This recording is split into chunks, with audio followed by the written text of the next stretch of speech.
どうもリュウクです。今回は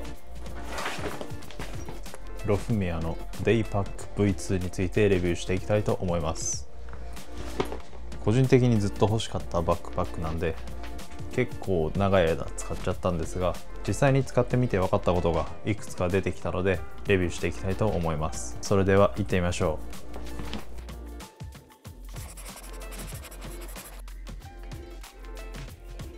まずデイパック V2 について簡単におさらいしていこうと思います。デイパック V2 は普段使いから旅行まで幅広く対応できるバックパックで、軽量かつ耐久性に優れた 5.0 オンスの第2マ素材が採用されています。丈夫でありながら驚くほど軽いのがこのバックパックの特徴です。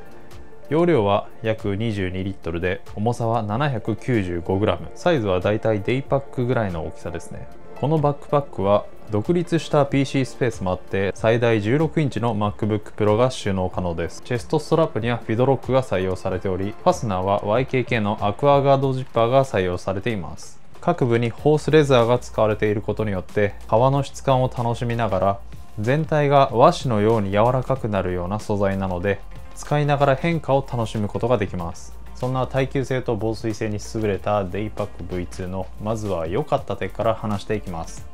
まず1つ目は洗練されたシルエットです。このクラシックさとモダンさをミックスした感じのシルエットは非常にかっこいいと思いました。昔ながらのリュックサックでよく見る上部が丸い形状をメインにしながら PC コンパートメントが独立していたり、サイドアクセスや上部のハンドル、チェストストラップのフィドロックなど遠目で見るとクラシックな見た目なんですが、近くでよく見ると最新の技術やトレンドを取り入れていて、カバン好きの人が見たらおっとなるような見た目になっています。手によく持つハンドルや背中によく当たる部分にレザーが使われているのも使う人の質感をちゃんと意識していて非常に優しいデザインだなと思います。遠目で見るとミニマルで非常にシンプルなシルエットなので服装も選ばないんじゃないかなと思います。次に良かったのが高級感のある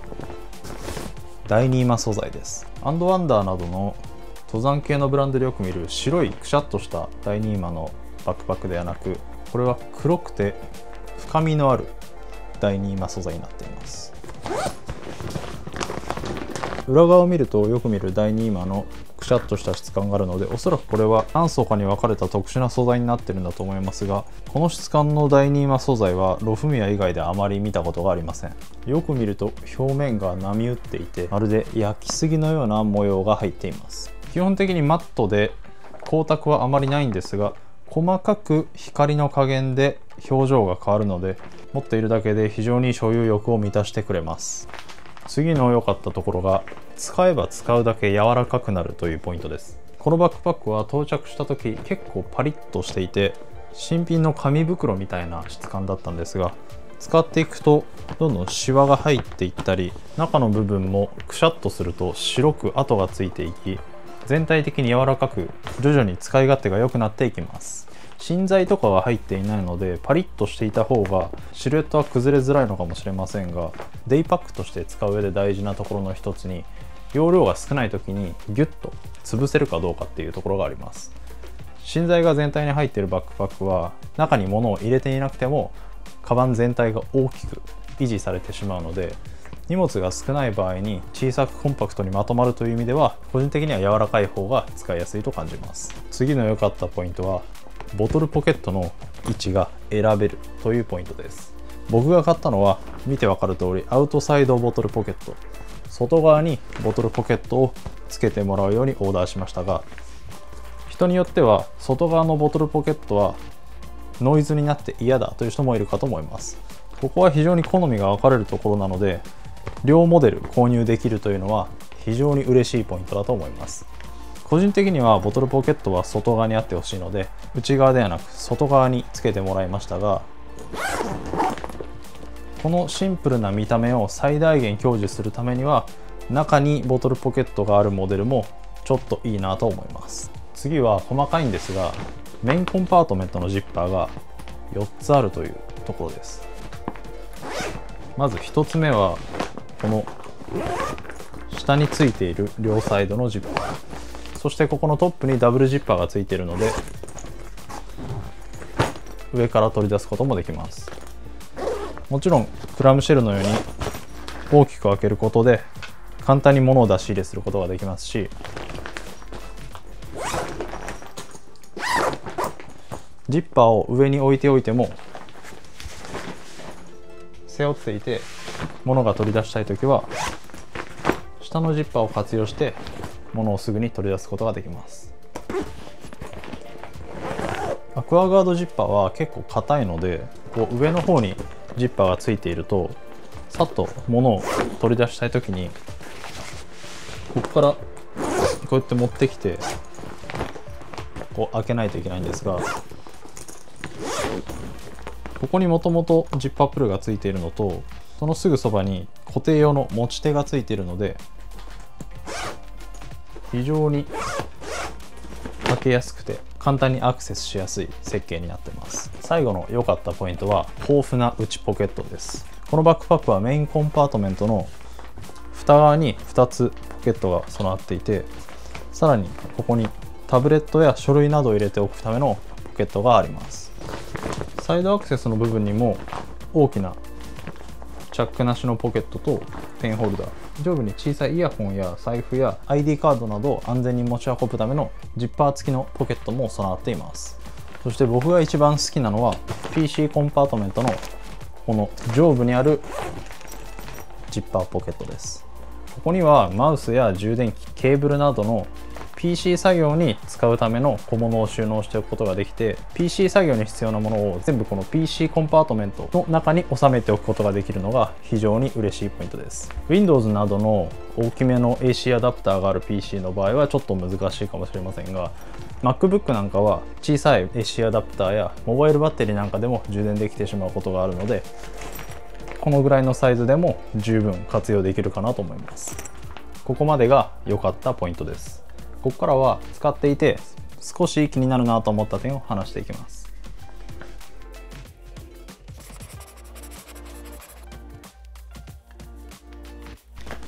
1個目は中の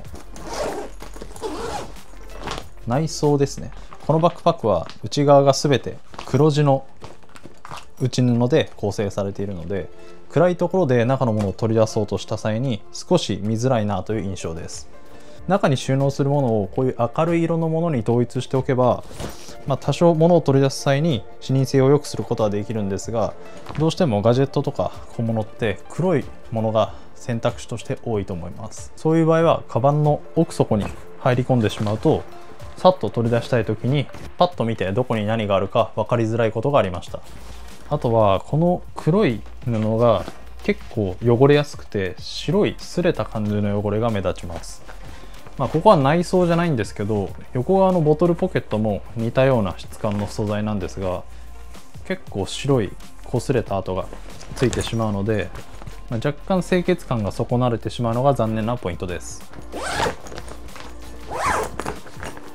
次はこのハーネスの強度についてです。この PC コンパートメントのバックパネルの部分を開いてみると分かるんですが、ハーネス部分の縫い付けが若干不安です。20リットル以上入るバックパックで MacBook も16インチまでサポートしているため、使い方によってはかなり重くなってハーネスに大きな負担がかかることがあると思います。大型のラップトップを入れる PC バッグとしては、ハーネスに対して分かりやすいぐらい強度を強くしていますよっていう縫い付けがされていると安心しますが、このバックパックは外側から見ても縫い付けが分からず、中を見ないと分かりません。そして中の縫い付けを見た感じだと多少強度を上げるための加工はされているようですが、エイブルキャリーやウェクスレイのような何重にも同じ場所に縫い付けがされていて強度を保っている感じではなかったです。次の気になったポイントは少し細かいんですが、このトップポケットが浅いという点です。僕の用途としてはこういう小さい財布だったり AirPods などをここに入れておければいいので、個人的には全然問題ないんですが、結構ここにいっぱい物を入れたい人だったり、大きめのモバイルバッテリーだったり長財布をここのトップポケットに入れて運用したいっていう人にとってはちょっと無理があるかなと思います。とはいえこのフロント側のポケットがかなり大容量で、縫い方的にもマチをかなり確保できるような作りになっているので、さっと取り出したいものをしまっておく場所に困るということはないと思います。あとちょっと気になったのが、このハーネスのところの長さの固定ですね。一般的な調整するためのプラスチックパーツなんですが、結構細めのナイロンベルトが使用されていて、地面に置いた時などに緩むと結構長さがこう持ち上げるたびに変わってしまうような感じなので、ここが若干気になるかなと思います。こっちの余った紐自体を自分でアジャスターを買ってここに固定しちゃえばこの問題が解決するので大丈夫だと思いますが、デフォルトの状態だと結構長さが変わってしまうので、ここの調整を頻繁に行いたくない、もうずっと同じ長さで固定して使いたいっていう人にとっては若干気になるかなと思います。あとはこの背面部分が平らなので夏場はちょっと暑いです。表面と同じダイニーマス素材で、水を通さないということは通気性もかなり悪いので、背中にビタッとくっつくようなハーネスをグッと絞って背中にビタッとくっつけてしまうと夏場はかなりきついなと思いました。この背中が熱いという問題は買ってから自分で解決するのが難しい問題なので、ここはハーネスをちょっと緩くして背中に空間を持たせたり、定期的に背中から下ろしたりするみたいな、あまりしたくない対策をするしかないなという感じです。次がいい点でも触れた部分で、ここは好みが分かれるなという部分なんですが、経年変化があるというところです。表面が最初はパリッとしていたのにどんどんシワシワになっていって、この変化が使っていてかなり激しい製品なので、こうクタクタになっていくのがちょっとしんどい人にとってはあまり向かないかなと思います。あとはこういう部分にレザーが使われているので、こういうプラスチックパーツなんかが当たってしまうとへこんだり傷になったり、あとはここは結構背中に当たる部分でベルトループなんかがちょっと当たってしまう部分でもあるので、この辺の傷はかなり目立つかなと思います。ここも革の経年変化を楽しめる人にとっては全く問題ないとは思うんですが、自分のお気に入りのカバンがどんどん劣化していってしまうって思ってしまう人はちょっとしんどいなと思います。あと個人的に一番気になっているポイントが自立しないというところです。見てわかる通り、このバックパックは底面が少し斜めに切られているので自立させるのは結構難しいです。中にこういう分かりやすく四角いパッキングキューブなんかを入れてしまえば立たないこともないですが、かなり安定しないですし、パンパンに詰めた状態でここの部分は斜めになるようなデザインなので、自立するような作りにはそもそもなっていないですね。ここの底面の部分は真っ平らだと背負った時にちょっと不格好なので、ここが斜めな方が好きっていう人も全然いるかと思いますが、個人的には自立してくれた方が電車の移動だったり、こういうクリッパなんかを引っ掛ける場所がない場所で地面に置いたりする時に使いやすいので、このクオリティで自立してくれたら嬉しいなと思いました。以上が気になる点です。総合的には非常に気に入っていて、個人的に好きなバックパックです。本当はもう少し早めにレビュー動画を撮ろうと思っていたんですが、結構使っていて楽しくて、この動画を撮るのが遅くなってしまいました。あとはどんどん使っていくうちに変化があって柔らかくなったり、自分がよく使っている場所だったり触る場所が特に早く柔らかくなるので、愛着が非常に湧くバックパックだなと思います。ダイニーマ素材やロフミアの製品についてもっと知りたいなと思った方は公式ページを見ていただくと詳しい説明があるので、そちらを見てみた方がいいかもしれません。この動画では詳細なスペックの解説やこのダイニーマ素材というのはどういうものなのかっていう説明は省いて、使用感だったり僕の感じたポイントに絞って動画を撮ってみました。普段紹介するバックパックのレンジよりは少し値段が高いので買う人を選ぶかもしれませんが、ロフミアは世界に誇る日本のバックパックブランドだと思っているので、これからも頑張ってほしいなと思います。以上になります。こんな感じでこのチャンネルではバックパックのレビューや日々に役立つ情報を発信しています。もう一つのチャンネルのイミグラムでは言葉では表現しきれないようなバックパックの魅力を映像で見ることができます。ポケットの使用感や内部の構造を隅々まで見ることができます。気になった方はこちらもぜひチェックしてみてください。TikTok、X、Instagram もやってます。ぜひフォローお願いします。最後にこの動画が面白いと思った方はグッドボタンとチャンネル登録よろしくお願いします。最後までこの動画をご視聴いただきありがとうございました。それではまた次の動画でお会いしましょう。バイバイ。